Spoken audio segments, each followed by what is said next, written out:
Selfish bitch, Brett muttered under his breath. More? The pretty waitress asked, emphasizing her question by raising the coffee pot in her hand. Brett looked at his watch. No. I have to go now. He took one last sip of what was left in his cup, left $2 on the table, paid the bill, and walked out. He had an appointment with Terry, his soon-to-be ex-wife. The selfish bitch. He couldn't believe she thought she was entitled to the Continental. It had taken him over 2 years to rebuild the thing.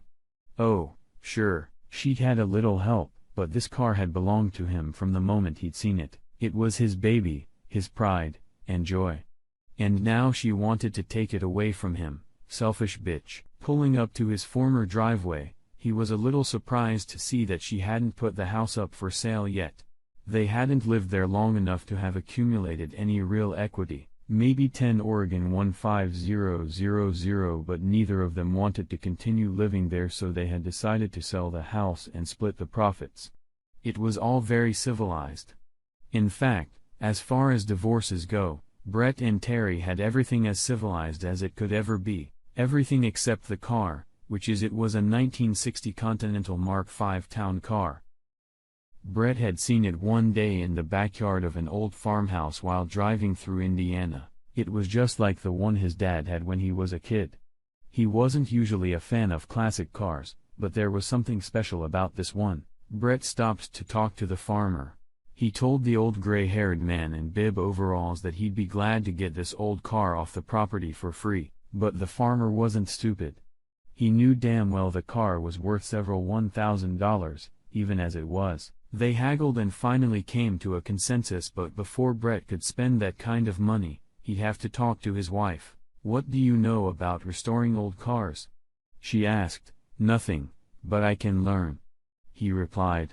Over the next few days, they discussed it, but Terry wasn't convinced. It was a lot of money. What if he lost interest in this old thing? What then? Would they be able to sell it and get their money back? Or would it just rust away in their backyard instead of the farmer? Brett had already done some investigation and assured her that there was no way they could lose the money. Even if he didn't do anything with it, he could sell the car in its current condition for more than they paid. In the end, it was her husband's enthusiasm that sealed the deal. With his wife's blessing, Brett arranged for the car to be delivered. A week later, when Terry saw it being unloaded from the platform, she changed her mind. But it was too late.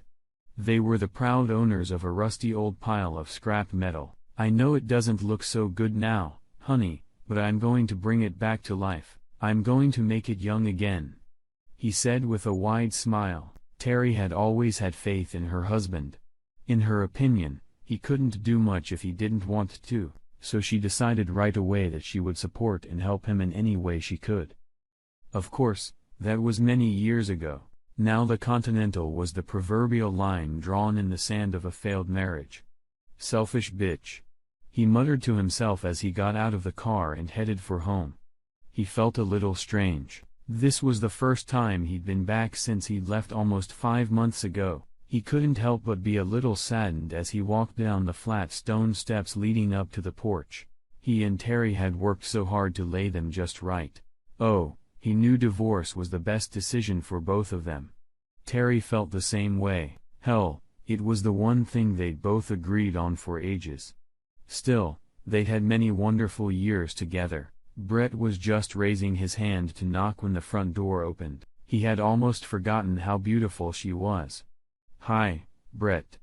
Come on in," she said, stepping aside with a smile. For a moment, he forgot why he was here. The smile started to break free before he suddenly remembered the car. He immediately went on the offensive. "Terry, I can't believe you think you're entitled to the Continental. What the hell would you do with it if you had it?" Oh, wait, Brett," she interjected, "let's talk about this over a cup of coffee. I've just brewed a fresh pot of tea." Her pleasant smile and calm demeanor were disarming. What the hell, he thought she always made the best coffee in town. Why not? He began to relax a little as Terry poured him a cup of beer. It felt good, cozy to be in his own kitchen again. He couldn't help it. He watched her from behind as she walked over to the counter and put the kettle back in place. He remembered how smooth and shapely her ass had been under the short skirt she wore. A slight smile appeared on his face as he took his first sip of the hot black nectar. She returned to the table and sat down with her cup of coffee. "Now," she said, looking him in the eye, "what makes you think I'm not entitled to the Continental?" So far, the conversation was not going the way he had envisioned. He was all worked up, he'd come loaded for bear, ready for a fight, but there was absolutely no aggression in her voice. He'd thought they'd be yelling at each other by now, but then they'd never really yelled at each other.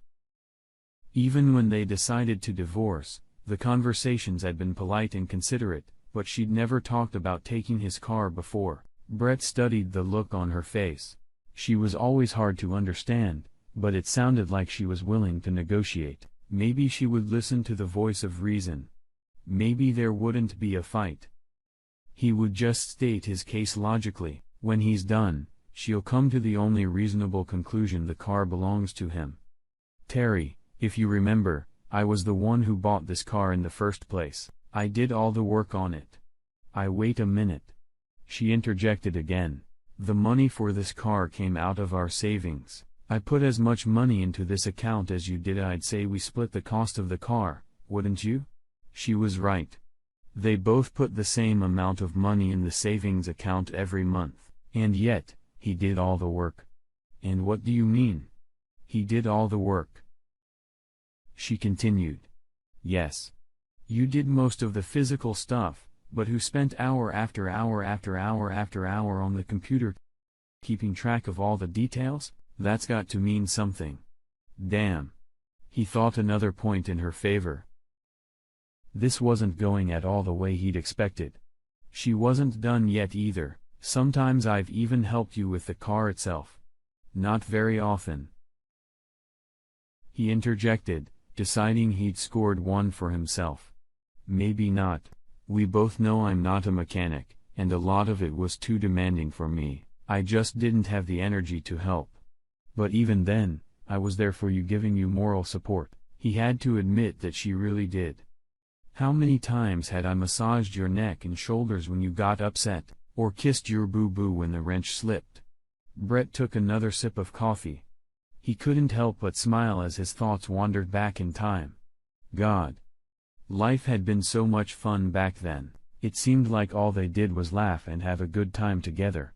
He missed those days. Back then, who would have thought they would end up in divorce court? Brett sighed. Enough indulging in memories, he thought, returning to the task at hand. "Terry, come on. You've never even driven this car. The couple times I tried to get you behind the wheel, you said it would be like driving a tank and you didn't want to risk scratching it. Everything happens the first time sometime, Brett. Maybe you can ride with me the first time just to make sure I drive okay." God, he thought, what bloody nerves. Not only does she want to take my car, but she wants me to teach her how to drive it. "Tell you what," he countered. "How about I come down on the weekends and give you a ride?" "How about you?" she asked with a smile. "Sure. How many times?" "I don't know. Probably as many times as you want, you know, as long as I don't have any other plans," Terry said, showing that she was thinking about it. "Does that mean I'm getting a car?" Brett said a little gustily. "No. I was just asking," she teased.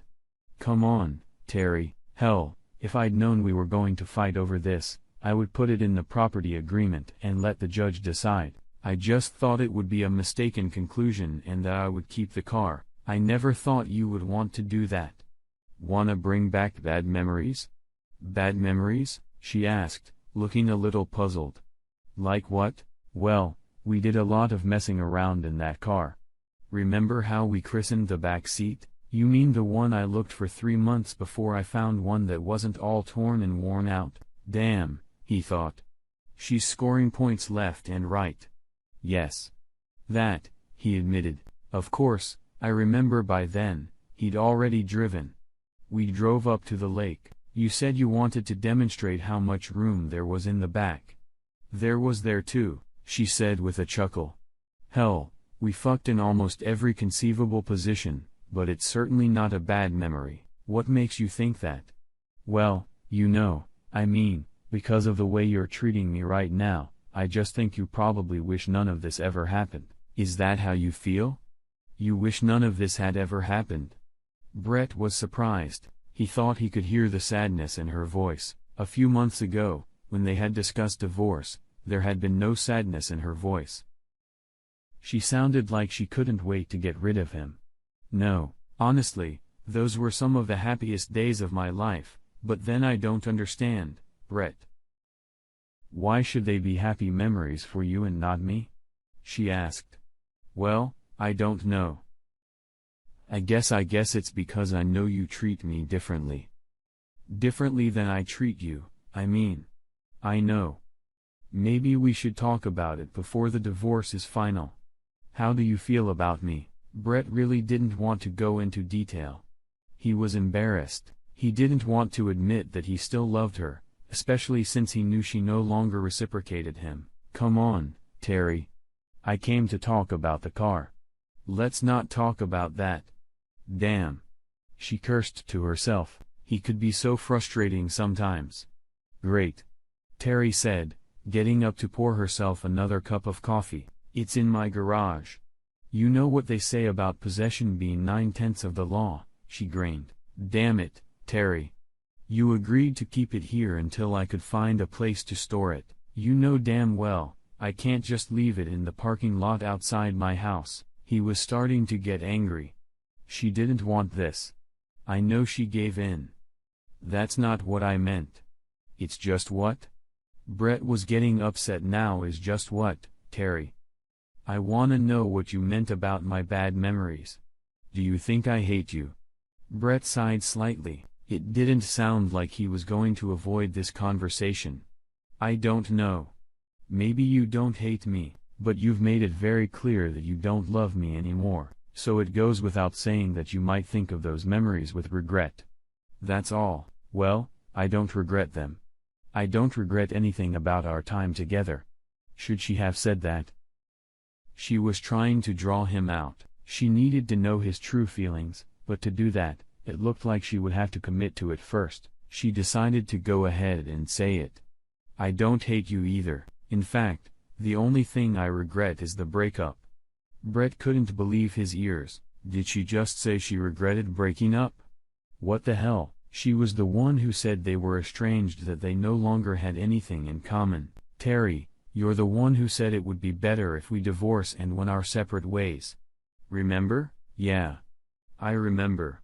Although I don't remember you disagreeing with me, well, I guess, I don't know, we just didn't seem like the same loving couple anymore. I know we were both guilty of doing what many others do. After a while, we started to take each other for granted. Yes. I suppose that's true. But it wasn't just that, Terry. We hardly ever made love anymore. Do you remember how we were in the beginning? God, we couldn't keep our hands off each other, especially when we worked on the Continental. Heck, we had fun working on it together. He had to smile again. And this time, he had to fight back tears as a tsunami of great memories flooded his mind. I have to agree. Terry replied. We were a real team. Remember the first time we washed him? Brett grinned. Yeah. But as I recall, we hardly washed the car at all. We were too busy hosing each other down. His soon-to-be ex confirmed with a chuckle of her own. I don't think I've laughed so hard since I was a little girl. Yeah. We had some great times, that's for sure. But as soon as we were done with the car, we started drifting apart. It wasn't right after we were done. We still had fun after that. I remember driving it up to your mother's house and seeing her face when she saw it. Yeah, she remembered right away. It was just like your father's Continental when he died. She actually had tears in her eyes when we took her for a walk. Terry recalled. You're right. Brett admitted. We had a lot of fun in that car even after it was finished. He remembered that time fondly for a moment. So where did it all go wrong? Terry asked, interrupting his train of thought. You're telling me that you seemed to have all the answers when you brought up the divorce. he replied sharply. Brett, I was just expressing what we were both thinking at the time. Come on, neither of us were really working on this marriage. The reality of life seemed to get in the way all the time. You became more interested in your buddies than you were in me. Terry, I only spent so much time with them because you checked on Audrey every chance you got. I got tired of being alone in the house, so I started dating guys. What did you expect? I'm not sure, she replied. I knew we were having problems, but I didn't know what to do. I started going to Audrey's all the time, so I wouldn't have to deal with our marriage being in trouble. It was my sanctuary. Well, it seemed to me that you were losing interest in me as well as the marriage. I always thought it was because you had fallen out of love with me. We started making love less and less often, and when we did, it seemed like we no longer had the same passion. Terry thought about what he had said. Yes. I remember not being as excited about making love as I was in the beginning. I'm not exactly sure why, but I know it wasn't because I didn't love you anymore. It just seemed old, routine. Like, we did it because that's what married people are supposed to do, but neither of us had carnal desires for each other like we did in the beginning. What we should have done was find ways to liven it up a bit. Keep it fresh. So why didn't we do that? Brett asked. Good question. If we had, maybe we wouldn't be here now, a month after the dissolution of our marriage. Silence hung in the air as they both sipped their coffee. Brett thought deeply. He wondered what it all meant. At first, she had told him that she wanted to talk to him about keeping Continental, but mostly they had talked about their marriage. He was beginning to think that she didn't need the car at all, that it was just an excuse to take him there. Terry was thinking the same thing, but not about the car. She had to know if they were doing the right thing by divorcing. She knew what her own feelings were, but how did her husband feel about it? Did he want to continue with the divorce? Did he still love her? She decided the only way to find out was to ask. Brett, do you still love me? Come on, Terry. We've been over this. No. We haven't. We talked about how our lives have taken different directions. We talked about our different interests. We talked about how to get through life without each other. Hell, we talked about everything except how we still feel about each other. Before this divorce happens, I need to know, do you still love me? Since Brett made the decision to divorce, there have been many nights where he sat in his apartment pining for lost love.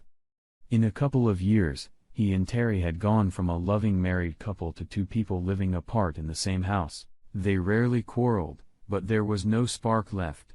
One evening, Terry brought up the subject of divorce. She said she thought it was time for them both to live their own lives. He'd agreed then, but since then, he'd realized he'd made a terrible mistake.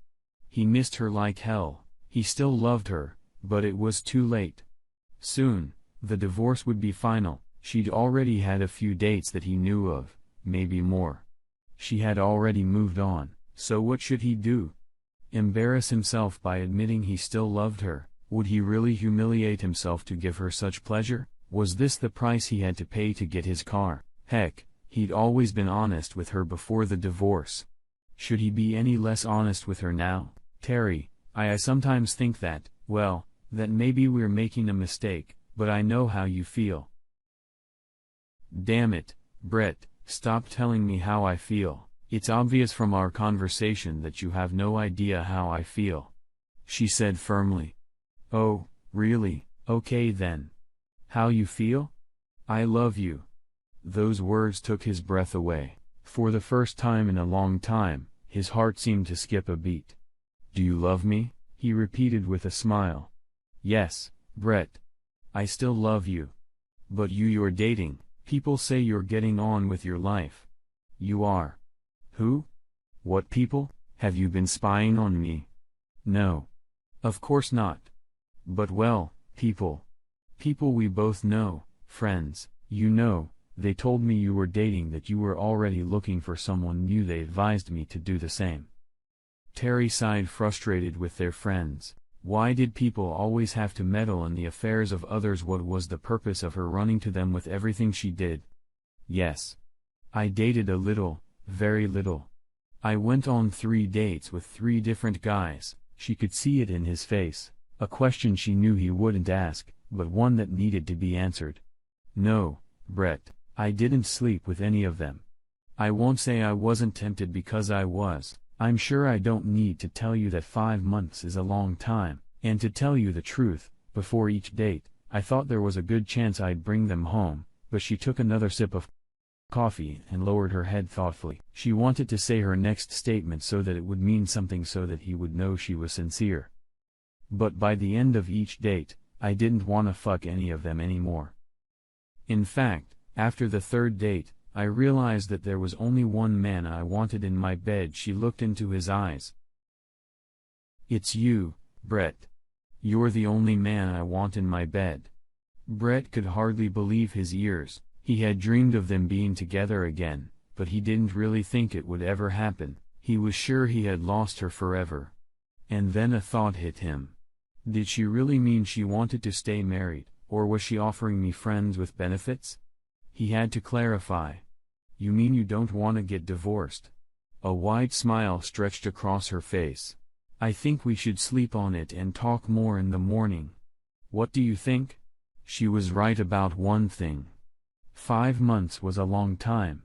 He still wasn't sure what she was suggesting. All he knew for sure was that she was offering him sex, a chance to make love to her again, and he wasn't about to turn it down. Brett followed his wife into the bedroom. Yes. She was still his wife. At least for a while longer, he was going to make love to her as his wife. As they approached the bed, he turned and looked into her eyes. There was a desire there that he hadn't seen in a long time. Together, they brought their lips close and kissed. It wasn't the tongue-twisting, excited, lustful kiss they had done before their wedding, but the loving tender kiss of the days when their love was at its peak. Terry slowly unbuttoned his shirt. And after a few moments stripped him naked. Brett climbed into bed and walked as the love of his life performed a teasing strip-tease in his honor. When he saw that she was wearing the bra and panties he had bought for her for the special occasion, he realized that all the talk about the car was nothing more than a way to lure him there, to seduce him. He felt just like the very first time they had made love. He was beyond eager. As soon as she lay down next to him, he rolled over and wrapped his arms around her. He held her tightly against him as his lips kissed, sniffed and nibbled her face, neck, and ears. It had been so long ago, not just the 5 months since they'd broken up, but the couple years before that. How could they let their love fade so much? They both slept more soundly that night than they had ever slept since the word divorce was first uttered. Brett heard the joyous singing of a bird outside the bedroom window. He opened his eyes toward the morning sun. For a moment he looked up at the white ceiling and realized he was in his own home. This wasn't a dream, he thought. This was really happening. He looked around and saw his wife staring at him intently. A wide smile graced her beautiful face.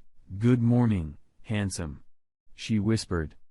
"Good morning, beautiful," he replied with an equally wide smile. She clung to him as he pulled her tighter against his body. "We will share the continent," he said. What? Her heart suddenly dropped. Was he still thinking of divorcing her? Yes. "I'll teach you how to drive a car and you can drive it sometimes and I'll drive it sometimes." He looked back and saw the frightened expression on her face. He kissed her encouragingly. "I'll teach you how to drive on one condition. Never ever mention the word divorce again, not now, not ever." He felt the tension in her body disappear. "You'll do fine, big boy," she promised.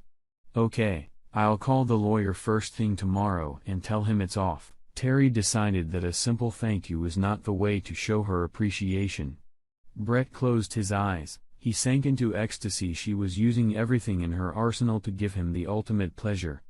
They had plenty of time that Sunday to not make love, as they needed to get some of his clothes. That night, they both renewed their vows. They held hands, looked into each other's eyes, and swore their loyalty, love, honor, and respect. They vowed to never take each other for granted again and to work on their marriage every day. They both knew how close they were to losing what was most precious to them and were determined to never let it happen again. On Monday, Terry was going to have lunch with her best friend Audrey. Audrey was pleased to see a smile on her friend's face for the first time in months. "Judging by that grin, did your little trick with the car work?" she asked cheerfully. "Like a spell," Terry replied, brightening as she sat down. "What did he say?" "That he loved me," she replied. "He's going to call a lawyer today and stop the divorce." "Oh, Terry, that's wonderful." "Audrey, I've tried and tried to figure out how we ever got to the point of divorce, but I just can't. I think we just got bored with each other for a while. Maybe we needed that to wake up. You know what they say? You don't know what you have until you lose it. Well, I'm glad you both realized that before you lost it." "Yeah. Me too," Terry replied with relief. "I don't understand why you used the car, though. Why didn't you just call him and tell him you wanted to talk about the divorce?" "Because I wasn't sure how he felt. I didn't know if he still loved me or not. If I had called him and told him I wanted to discuss divorce, he probably would have just blown me off, and I wanted to talk to him in person. I knew the best way to hedge against him not showing up was to threaten to leave his car." "Well, I couldn't be happier for you, Terry." "Thanks, Audrey. But tell me, if things didn't work out, if Brett said he wanted a divorce, would you keep the car?" "Are you kidding me? I would never take that car away from him. It's his baby. I could never hurt the man I love like that, even if he didn't love me back." Epilogue. Brett and Terry kept their vows. They worked on their marriage every day. They didn't have a date night once a month, but whenever they felt like it. Sometimes it consisted of dinner and dancing or a show, sometimes it was the theater, and sometimes they just parked by the lake and made out in the back seat of the Continental. They also experimented in the bedroom. They read sexy articles together, bought toys and X-rated movies. They had fun with sex, but it was different than making love. They did that too. 3 years after their reconciliation, Brett's mother passed away. Both he and Terry took care of all the funeral arrangements, and she never left his side during the whole ordeal. A couple weeks after the funeral, they were getting her house in order to sell. Terry was going through papers, receipts, and old documents his mother had kept over the years while Brett packed up the family heirlooms. "Brett," she called out from the bedroom. "Can you get me the registration card from the Continental, please?" "A registration card for what? I just wanna check something out," she replied. A couple minutes later, Brett handed his wife the Continental's registration number. "Honey, you know how you always say the car looks just like your dad's, right?" "Yes," he replied, still a little embarrassed. "Well, you're wrong. It's not just the same," she said, holding up the registration card to another piece of paper. "It's the same one." He questioned what he thought his wife had just said. "Look, darling. Your mother kept the registration number of your father's car all these years, they're the same." Brett took both papers from her hands and compared them. She was right. The license plates were the same. His knees went a little weak, and he had to sit down on the bed next to his wife. "You once told me there was something about Continental that made you want it. I always thought it was just because it reminded you of your father, but it was more than that, darling. I really think it was your father who led you to that car. It was his way of reconnecting with you." On their way back to Illinois, they stopped at a cemetery. Remnants of flowers were still scattered around his mother's freshly dug burial site. Nearby was his father's old, but well-maintained grave. Brett hugged his loving wife and said in awe, "Look, Dad," he said, nodding at the Continental parked just a few feet away. "I remember how much you love this car, and I promise to take good care of it. I hope you know how much happiness and joy it brought Terry and me." He paused to wipe a tear from his eye. "Take care of Mom. She loved you and honored your memory until the day you two were reunited." He and Terry looked at each other. She wrapped her arms around him, laid her head on his chest and hugged him. "I love you so much, Brett. I love you too, darling," he said, resting his cheek gently against the top of her head.